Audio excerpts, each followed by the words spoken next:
Well, it's something local librarians tell us they've never seen before. As the nation continues conversations about race following the death of George Floyd, books about race relations are flying off the shelves. Libraries are struggling to keep up with the demand, and publishers are racing to print more of those books.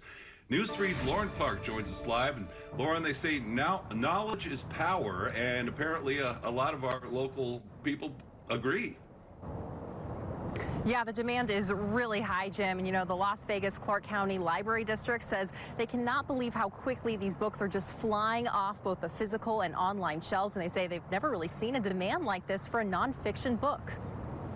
Me and white supremacy, white fragility is another one. It's a developing trend for the Windmill Library near Spring Valley. How to be an anti-racist, that one's going to take a while. 177 people waiting on the 23 copies that we have. A soaring demand for an emerging genre. Since May 25th, almost immediately there was an uptick in holds of what we would call anti-racist titles. Rebecca Colbert is with the Las Vegas Clark County Library District. She says as protests and discussions about race continue nationally, books on the topic are getting checked out left and right. A struggle to keep up. We have dozens of copies, particularly in ebook format, and yet we have some holds list of over 100 people waiting. A surge comparable to only 2 other book crazes in her recent memory. 50 Shades of Grey.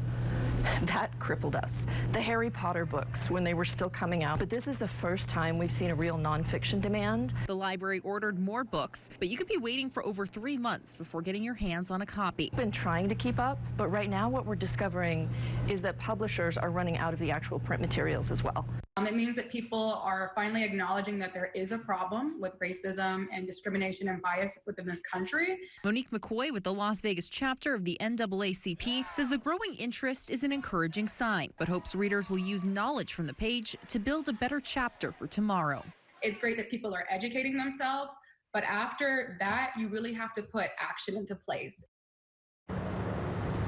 And the library says to not be deterred by those really long wait lists. In fact, they say they have many free resources available for you to read right now while you're waiting for those books. We have a link to those on our website. That's news3lv.com. Reporting live here off of Bonanza, Lauren Clark, News 3. Lauren, in the wind this afternoon. Thank you so much, my friend.